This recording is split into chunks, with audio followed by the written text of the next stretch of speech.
13 hari belum terungkap. Apakah karena 4 kejanggalan ini? 13 hari berlalu, kasus Rajapati, ibu dan anak di Subang belum juga terkuak.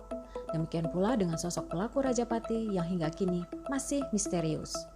Pihak kepolisian belum menetapkan tersangka pelaku Rajapati dengan korban Tuti Suhartini usia 55 tahun dan Amalia Mustika Ratu usia 23 tahun. Namun, ada sederet kejanggalan dari sikap pelaku Rajapati yang berhasil terkuak. Saat melakukan aksi kejinya, pelaku Rajapati, ibu dan anak sempat mengurai gelagat aneh yang akhirnya menjadi petunjuk pihak kepolisian. Nasib tragis dialami ibu dan anak masing-masing bernama Tuti usia 55 tahun dan Amalia Mustika Ratu usia 23 tahun. Keduanya ditemukan tewas di rumahnya di Dusun Ciseti, Desa Jalan Cagak, Kecamatan Jalan Cagak, Kabupaten Subang, Jawa Barat pada hari Rabu 18 Agustus 2021 yang lalu. Jasad ibu dan anak itu pertama kali ditemukan oleh suami sekaligus ayah korban yaitu Yosef. Lebih dari 2 pekan berlalu, kasus Rajapati yang menimpa Tuti dan Amalia masih menjadi misteri. Meski begitu, polisi telah mendapatkan beberapa bukti yang berasal dari kejanggalan pelaku Rajapati. Berikut 4 kejanggalan yang diurai pelaku Rajapati, Tuti, dan Amalia. 1. Baju Amalia dilucuti. Kejanggalan pertama adalah soal kondisi korban yakni Amalia saat ditemukan polisi. Dengan bersimbah darah di dalam bagasi mobil, Amalia Mustika Ratu ternyata dalam kondisi tidak memakai baju.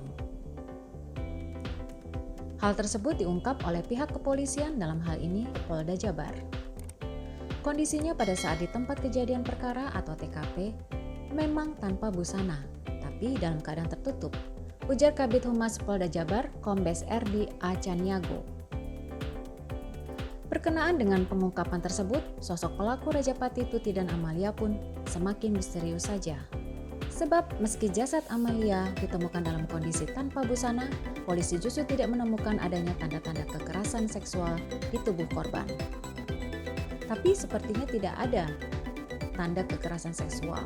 Saya mendengar untuk kejahatan seksualnya tidak ada di situ, kata Kombes RD A. Caniago.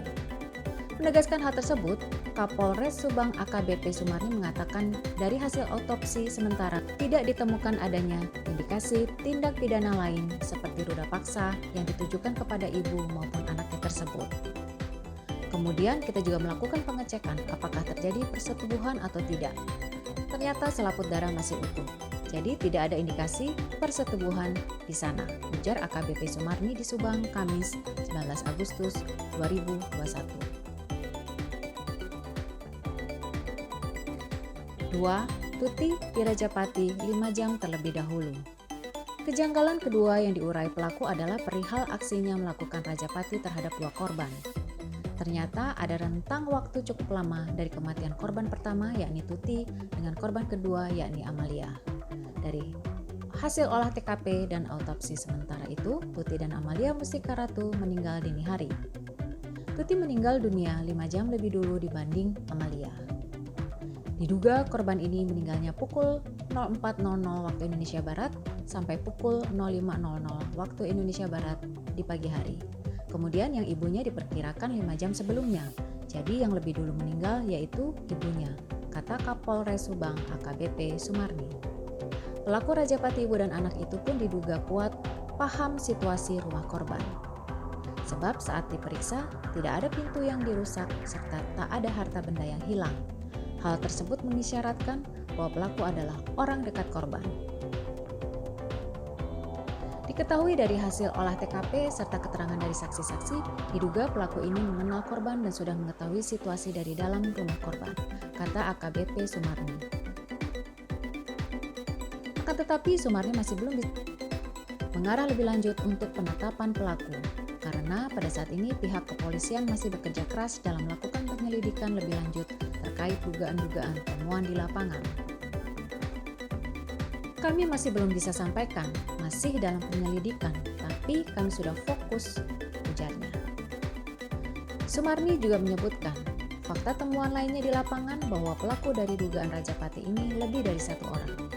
Dari jejak tapak kaki yang berbeda dua, jadi diduga lebih dari satu orang, ucap AKBP Sumarno. 3. Aksinya sempat dipergoki tetangga korban. 1 jam sebelum jasad Tuti dan Amelia ditemukan oleh Yosef, seorang warga bernama Ajat rupanya sempat lewat di depan rumah korban. Ajat lantas mengaku sempat melihat terduga pelaku Rajapati Tuti dan Amalia. Untuk diketahui, Ajat turut menjadi saksi kepolisian atas ditemukannya kedua jasad Tuti dan Amalia. Ajat, usia 46 tahun, merupakan warga dari Dusun Ciasem, Desa Kecamatan Jalan Cagak, Kabupaten Subang. Tepat pukul 06.00 waktu Indonesia Barat, Ajat sempat melihat mobil jenis Alphard tersebut sedang diparkir pada Rabu 18 Agustus 2021. Waktu itu saya mau beli bubur, saya memastikan ke Jalan Cagak sekitar jam 6 pagi. Waktu saya melintas rumah tersebut, memang mobil tersebut sedang parkir memutarkan mobil, kata Ajat saat ditemui di kediamannya Selasa 24 Agustus 2021.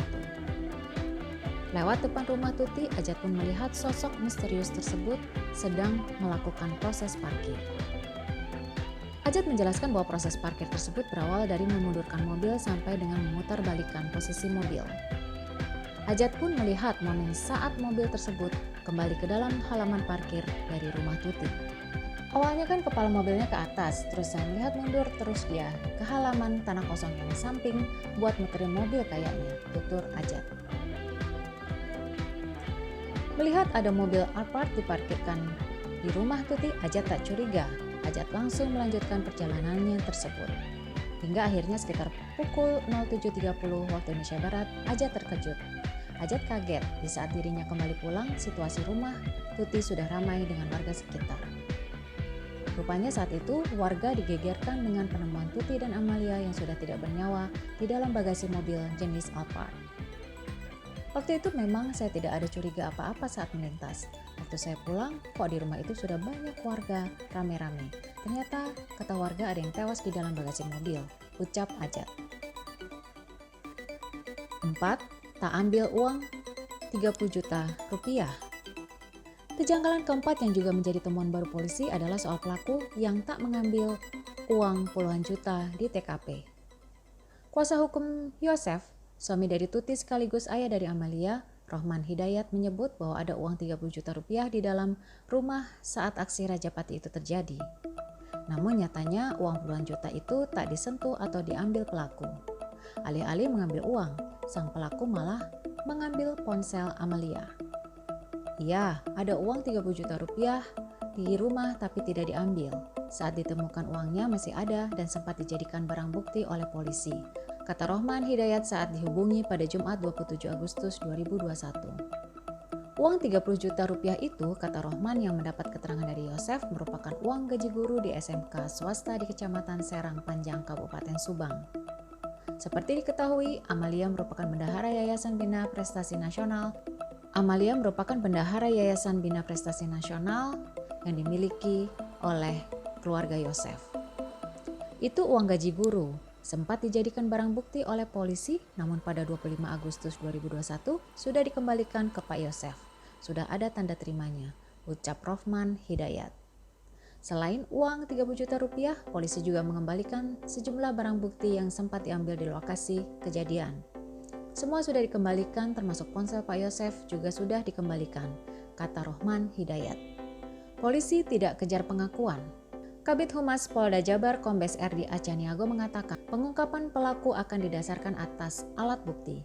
Pihaknya, kata dia, tidak akan mengejar pengakuan dari pelaku, tapi memperkuat alat bukti yang ada pada saat kejadian tersebut. Diharapkan dalam waktu dekat ini pelaku perampasan nyawa itu segera bisa diungkap. Jadi intinya sampai sekarang penyidik masih bekerja mengumpulkan bukti dan petunjuk. Insya Allah dalam waktu dekat bisa diungkap siapa pelakunya, ujar Kombes RD Acaniago di Polda Jabar. Sejumlah lebih dari 20 orang saksi sudah dimintai keterangan termasuk Yosef, suami korban, dan juga istri muda Yosef, M. Selain itu, polisi pun telah mengamankan barang bukti berupa CCTV yang masih dianalisis. Untuk sementara, terkait dengan petunjuk tersebut, kita sudah amankan dan sudah dipelajari dan dianalisis oleh penyidik dari Polres Subang, kata Kombes RD Acaniago. Sobat Cerita Berita, terima kasih sudah menonton video ini. Jangan lupa subscribe, like, komen yang membangun, dan juga share. Terima kasih dan salam sehat selalu.